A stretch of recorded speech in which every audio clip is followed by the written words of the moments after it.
ಕರ್ತನೂ ರಕ್ಷಕನೂ ಆಗಿರುವಂಥ ಯೇಸು ಕ್ರಿಸ್ತನ ನಾಮದಲ್ಲಿ ನಿಮ್ಮೆಲ್ಲರಿಗೂ ನನ್ನ ಪ್ರೀತಿಪೂರ್ವಕವಾದ ವಂದನೆಗಳು.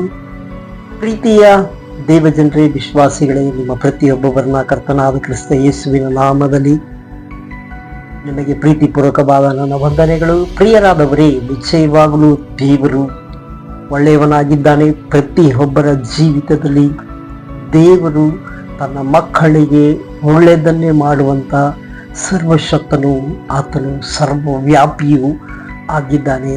ಆತನ ನೀತಿಯ ಹಸ್ತವು ಪ್ರತಿಯೊಂದು ದಿನ ತನ್ನ ಮಕ್ಕಳನ್ನು ಮುನ್ನಡೆಸುವಂಥದ್ದು ಆಗಿದೆ. ದೇವರಿಗೆ ಸ್ತೋತ್ರವಾಗಲಿ. ಈ ಸಮಯದಲ್ಲಿ ಪ್ರಿಯರಾದವರೇ, ನಾನು ನಿಮ್ಮ ಪ್ರೀತಿಪೂರ್ವಕವಾದ ಪಾಸ್ಟರ್ ಆಂಥೋನಿ ರಾಜ್.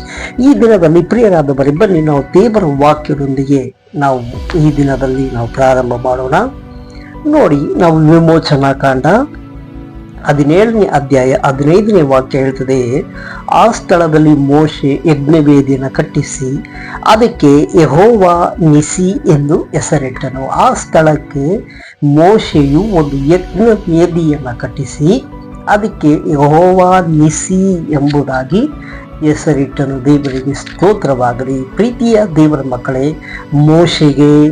ಮೋಶೆ ಆತನ ಜನರಿಗೆ, ಇಸ್ರಾಯೇಲರಿಗೆ ಅನೇಕ ರೀತಿಯಾದ ವಿರೋಧಗಳು, ಅನೇಕ ರೀತಿಯಾದ ಕುತಂತ್ರಗಳು, ನಾನಾ ರೀತಿಯಾದ ಸಂಕಟಗಳಲ್ಲಿ ಅವರು ಇರುವಾಗ ಅಲ್ಲಿ ಯೆಹೋವ ನಿಸಿ ಅಂತ ಹೆಸರಿಡ್ತಾರಂದ್ರೆ, ಯಾಕಂದರೆ ಆ ಸ್ಥಳದಲ್ಲಿ ದೇವರು ಅವರ ಮಧ್ಯದಲ್ಲಿ ಮಹತ್ಕರವಾದ ಕಾರ್ಯಗಳನ್ನು ಮಾಡಿದ ನಿಮಿತ್ತವಾಗಿ ಯೆಹೋವ ನಿಸಿ ಅಂತ ಹೆಸರಿಟ್ಟರು. ಯಾವ ರೀತಿಯಾದ ಮಹತ್ ಕಾರ್ಯಗಳನ್ನು ಮಾಡಿದ್ರು?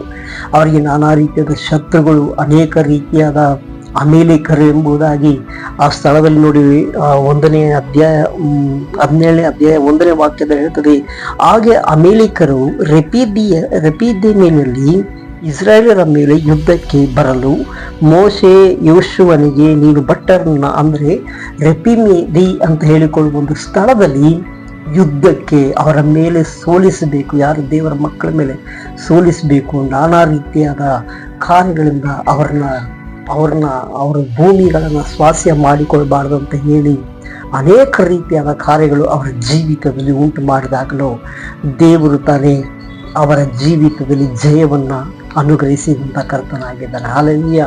ಯಾಕಂದರೆ ಆತನು ನೀತಿ ಉಳ್ಳ ಕರ್ತನಾಗಿದ್ದಾನೆ. ದೇವರಿಗೆ ಸ್ತೋತ್ರ. ನೀತಿಯ ಕಷ್ಟದಿ ದೇವರು ಅವರನ್ನ ಕರೆದುಕೊಂಡು ಬಂದಂಥ ಕಾರ್ಯಗಳಾಗಿದೆ. ನೀತಿಯ ನಿಮಿತ್ತವಾಗಿ ಅವರು ಕರ್ತನ ಕೈಗಳಿಂದ ಜಯವನ್ನು ಪಡೆದುಕೊಂಡ ಮಕ್ಕಳು ಆಗಿದ್ದಾರೆ. ಅದೇ ರೀತಿಯಾಗಿ ಪ್ರಿಯರಾದವರೇ, ನಿಮ್ಮ ಪ್ರತಿಯೊಬ್ಬರ ಜೀವಿತದಲ್ಲಿ ಯೆಹೋವ ನಿಸಿ, ಅದು ಮಾತ್ರವಲ್ಲ, ಸತ್ಯವೇದದಲ್ಲಿ ನಾವು ನೋಡುವ ಪ್ರಕಾರ ಪ್ರತಿಯೊಂದು ಮಕ್ಕಳ ಜೀವಿತದಲ್ಲಿ ದೇವರು ಜಯವನ್ನು ಕೊಟ್ಟಿದ್ದಾರೆ. ಯಾರೊಬ್ಬರನ್ನು ಆತನು ಸೋತು ನಾಶವಾಗಿ ಹೋಗಬೇಕಂತ ಆತನು ಯಾರನ್ನು ಬಿಟ್ಟಿಲ್ಲ. ಸೋಲುವಂಥ ಸಮಯದಲ್ಲಿ, ಅನೇಕ ವಿರೋಧಗಳ ಸಮಯದಲ್ಲಿ, ಅನೇಕ ಕಾರ್ಯಗಳು ಆಗದೇ ಇರುವಂಥ ಪರಿಸ್ಥಿತಿಗಳಲ್ಲೂ ದೇವರು ತಾನೇ ಅವರ ಸಂಗಡವಿದ್ದು ಸಕಲ ವಿಧವಾದ ಕಾರ್ಯಗಳನ್ನು ಕೊಟ್ಟು ಅವರನ್ನು ಜಯದಲ್ಲಿ ನಡೆಸಿದಂಥ ಕರ್ತನಾಗಿದ್ದಾನೆ. ಆದುದರಿಂದ ಪ್ರಿಯರಾದವರೇ, ಈ ದಿನದಲ್ಲೂ ನಿಮ್ಮ ಜೀವಿತದಲ್ಲಿ ಜಯವನ್ನು ಅನುಗ್ರಹಿಸಿಕೊಡುವಂಥ ದೇವರು. ಆದ ಕಾರಣದ ವಾಕ್ಯದಲ್ಲಿ ಹೇಳಲ್ಪಟ್ಟಿದೆ, ಕರ್ತನು ನಂಬಿಗಸ್ತನಾಗಿದ್ದಾನೆ. ಹಲ್ಲೆಲೂಯಾ.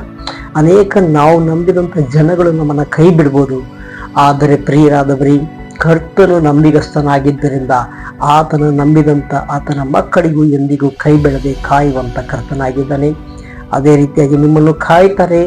ನಿಮ್ಮ ಎಲ್ಲ ವಿಷಯದಲ್ಲಿ ದೇವರ ಹಸ್ತದಲ್ಲಿ ಕೊಟ್ಟು ಪ್ರಾರ್ಥನೆ ಮಾಡಿ ಹೇಳಿ, ದೇವರೇ, ಇಂಥ ವಿಷಯದಲ್ಲಿ ನನಗೆ ನೀನು ಜಯವನ್ನು ಅನುಗ್ರಹಿಸಿಕೊಡು, ನೀನು ಯೆಹೋವ ನಿಸಿ ಎಂಬುದಾಗಿ ನೋಡ್ತೀವಿ, ಹಾಗೆ ಜಯವನ್ನು ಅನುಗ್ರಹಿಸಿಕೊಟ್ಟು ಆಶೀರ್ವಾದ ಮಾಡು ಅಂತ ಹೇಳಿ ನೀವು ಪ್ರಾರ್ಥನೆ ಮಾಡುವಾಗ ನಿಶ್ಚಯವಾಗಲು ದೇವರು ಆಶೀರ್ವಾದದೊಂದಿಗೆ ನಿಮ್ಮನ್ನು ನಡೆಸುವಂಥ ಕರ್ತನಾಗಿದ್ದಾನೆ. ಕಣ್ಗಳನ್ನು ಮುಚ್ಚಿ ಪ್ರಾರ್ಥನೆ ಮಾಡೋಣ.